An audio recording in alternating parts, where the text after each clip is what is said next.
बिस्मिल्लाहिर्रहमानिर्रहीम। अस्सलामुअलैकुम नाजरीन, ZF न्यूज़ क्लिक के नए प्रोग्राम के साथ मैं हूं जाहिद फ़ारूक। नाजरीन, सब अच्छा नहीं। इमरान खान पर अब भी ख़तरे की बड़ी तलवार लटक रही है। सिर्फ इमरान खान ही नहीं, पूरी पार्टी फारग हो सकती है।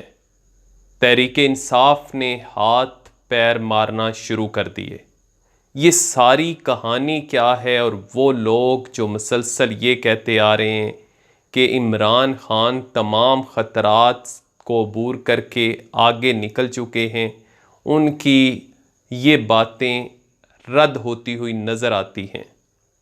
व्यूवर्स, इस सारे मामले की हकीकत आपको बताऊंगा और आज जो इमरान खान की तरफ से बड़ी कोशिश की गई इस ख़तरे को टालने की, वो भी आपको बताऊंगा, उससे भी आगाह करूंगा।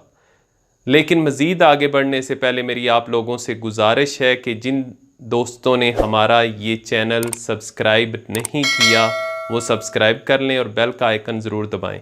मैं थोड़ा सा ये आपको बता दूं कि ये हमारा चैनल मिक्स्ड इन्फो टीवी के नाम से ही था, लेकिन अब नाम में थोड़ी तब्दीली की गई है क्योंकि बहुत से दोस्तों की तरफ से ये कहा गया था कि मिक्स्ड इन्फो टीवी जो है इसमें अबहम पाया जाता है। इस नाम में कोई ऐसा नाम होना चाहिए जो न्यूज़ से वाबस्ता हो, क्योंकि हमारी ज़्यादातर जो स्टोरीज़ होती हैं वो न्यूज़ से रिलेटेड हैं। तो इसलिए इसका नाम तब्दील करके ये उसकी पहली वीडियो है, इस वजह से मैं आपको इंट्रोडक्शन करवा रहा हूँ। ZF न्यूज़ क्लिक रखा गया, जिसमें हम न्यूज़ को ओपन करते हैं, खोल के सामने आपके पेश करते हैं और ZF से मुराद आपका ये खादम, आपका ये होस्ट जाहिद फ़ारूक है। तो नाज़रीन इकराम, आज PTI की तरफ से एक बड़ी दरख्वास्त दायर की गई जो कानूनी माहिरीन के मुताबिक बचने की कोशिश हो सकती है, वरना ख़तरे के बादल ना सिर्फ इमरान खान बल्कि उनकी पूरी पार्टी पर मंडला रहे हैं। आज PTI की तरफ से अपने बचाव में क्या कदम उठाया गया ये तो मैं आगे चलकर बताता हूँ, लेकिन ये मानना होगा कि इमरान खान बहुत ज़्यादा लकी हैं, बहुत ज़्यादा खुशकिस्मत हैं। उसकी वजह क्या है? एक बड़ी तगड़ी तादाद में ओपोजिशन उनके हिस्से में आई, लेकिन जितनी तादाद में तगड़ी थी उतनी ही बेजान और अंदरूनी खलफशार की लपेट में रही। बड़ी तहरीकें चलाने की कोशिश की गई, लेकिन वो बेसूद साबित हुई, बेफ़ायदा रहीं।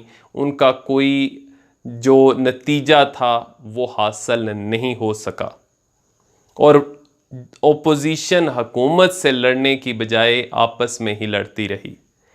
अब यहाँ पे बात ख़त्म नहीं होती। इमरान खान की हुकूमत के ख़िलाफ़ जो सबसे बड़ा महाज खड़ा किया गया वो जहांगीर खान तरीन ग्रुप का था, लेकिन जानने वाले जानते हैं कि इस महाज को, इस ग्रुप को वापस लाने के लिए हुकूमत की तरफ से एक ऐसी बारीक वारदात डाली गई जिसकी किसी को कानो कान खबर ना हुई। उसकी वजह यह है कि किसी भी फैसले में टाइमिंग बहुत ज़्यादा अहम होती है और मीडिया की जो जीनत बनती है वो ख़बरें मीडिया ज़्यादा कवरेज में लेके आता है। और ऐसे दिन जब बजट पेश किया जा रहा था तो दूसरी तरफ इस ग्रुप को भी खुश कर दिया गया, जो इनकी डिमांड्स थी वो पूरी कर दी गई और ये इस ग्रुप को भी राम कर लिया गया। यूँ इमरान खान इस मुश्किल से भी निकल आए। लेकिन व्यूवर्स, कुछ लोगों का ख्याल है कि अब इमरान खान तमाम मुश्किलात से निकल आए हैं, लेकिन इस ख्याल पर समझने वाले समझते हैं और शदीद इख्तलाफ भी रखते हैं, क्योंकि अब भी तहरीक इंसाफ के गले की हड्डी एक ऐसा केस है जिसमें तहरीक इंसाफ के पास बचने का कोई बज़ाहिर रास्ता नज़र नहीं आता। व्यूवर्स, फॉरेन फंडिंग केस मैं बात कर रहा हूं, जो कि 2014 से तहरीक इंसाफ के गले की हड्डी बना हुआ है, जो कि वो ना निगल सकता है और ना ही उगल सकता है। अब ये फॉरेन फंडिंग केस है क्या, थोड़ा सा मैं इस पे बयान करूंगा और फिर उसके बाद आज की जो स्टोरी है वो मैं आपके साथ शेयर करूंगा। जो फॉरेन फंडिंग केस है, इसमें तहरीक इंसाफ बुरी तरह फंसी हुई है। उसकी वजह यह है कि जब ये फॉरेन फंडिंग केस पहली दफ़ा आया इलेक्शन कमीशन में, तो उस वक्त 2014 में, तो उस वक्त तहरीक इंसाफ की तरफ से इस्लामाबाद हाई कोर्ट में इस केस के हवाले से रिट दायर की गई, दरख्वास्त दी गई कि इलेक्शन कमीशन को ये केस सुनने का इख्तियार नहीं।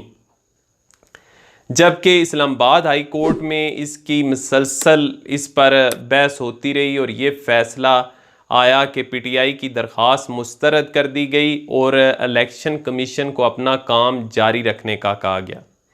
फिर उसके बाद हनीफ अब्बासी इसी केस को उठाकर सुप्रीम कोर्ट में ले गए और उन्होंने कहा कि इलेक्शन कमीशन को इस केस में, यानी इस केस का जल्दी फ़ैसला करने का कहा जाए। और हुकूमत भी इसका, पीटीआई भी इस केस की फ्रीक बनी, लेकिन यहाँ पे भी तहरीक इंसाफ को सुबकी हुई और सुप्रीम कोर्ट ने इलेक्शन कमीशन को हुक्म दिया कि आप इस केस की जल्द से जल्द समाअत करें और इसका फ़ैसला करें। फिर जो तहरीक इंसाफ पर ममनुआ तरीके से फंडिंग का इल्ज़ाम लगाया गया था, उस पर इलेक्शन कमीशन की जानिब से एक कमेटी बनाई गई और उस कमेटी को भी उठाकर यानी उनके नामों पर एतराज़ किया गया तहरीक इंसाफ की तरफ से और दोबारा से इस्लामाबाद हाई कोर्ट में उस कमेटी के ख़िलाफ़ रिट दायर कर दी। लेकिन यहाँ भी तहरीक इंसाफ को नाकामी हुई और इस्लामाबाद हाई कोर्ट ने उनके जो एतराज़ात थे उनको मानने से इनकार करते हुए उनकी दरख्वास्त मुस्तरद कर दी और इलेक्शन कमीशन को काम जारी रखने का कहा गया।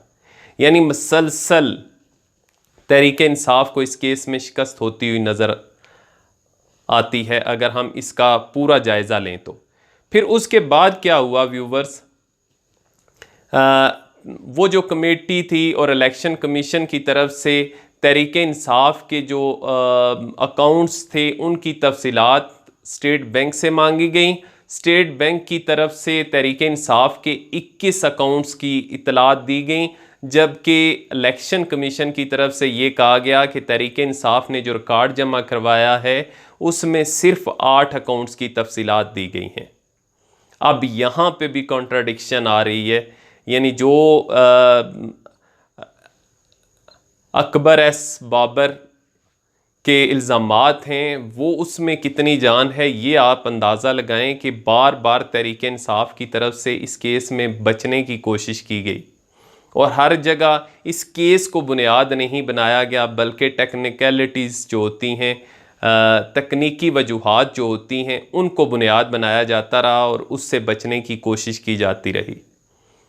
अब जो पाकिस्तान का आइन है, जो इलेक्शन कमीशन का आइन है, वो ये कहता है कि अगर कहीं से कोई भी पार्टी जो है वो कहीं से भी जो पाकिस्तान के शहरी ना हों उनसे फंड्स नहीं ले सकती।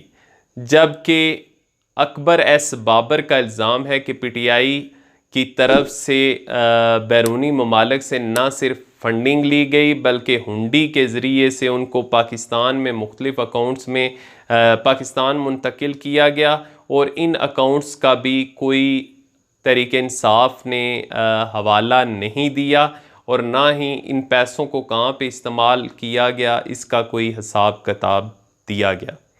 ये जो अकबर एस बाबर हैं ये पीटीआई के मुनहर्रफ पुराने कारकुनान में शामिल हैं, लेकिन अब पीटीआई से मुनहर्रफ हो चुके हैं और पूरी कानूनी जंग लड़ रहे हैं।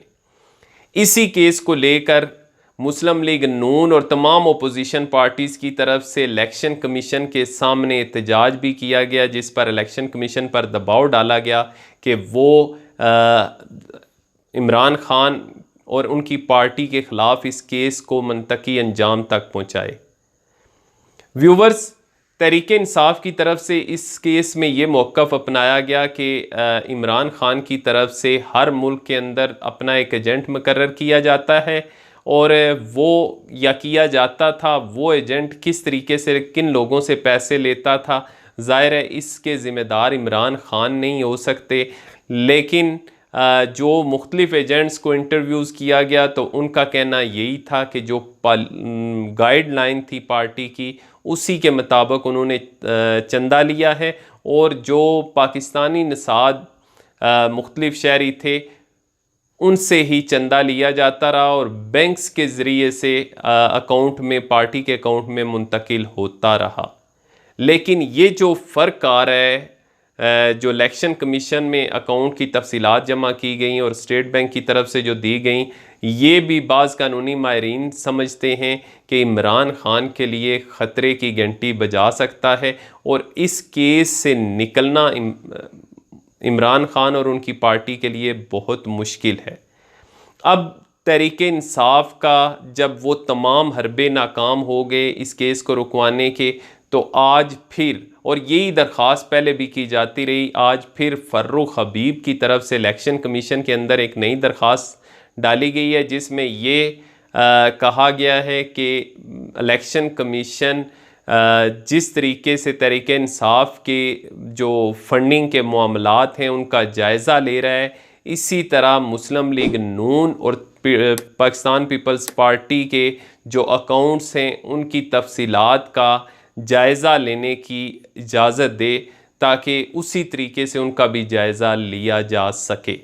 ये तहरीक इंसाफ का मौक़िफ़ पहले भी था और अब भी है। इसका मतलब ये है कि कोई दूसरी पार्टी अगर यानी उनमें से भी निकल आते हैं तो यहाँ पे कहीं भी ये इनकारी नहीं है पीटीआई के उनके फ़ॉरेन फंडिंग का जो केस है उसमें यानी उस केस के हवाले से कोई झूठ पर मबनी है या उनके ख़िलाफ़ इल्ज़ाम बाजी की जा रही है, बल्कि इसमें फिर एक बार तकनीकी वजूहात और शायद एक डील का रास्ता निकाला गया, क्योंकि पाकिस्तान के अंदर कोई भी सियासी जमात दूध की दुली नहीं है।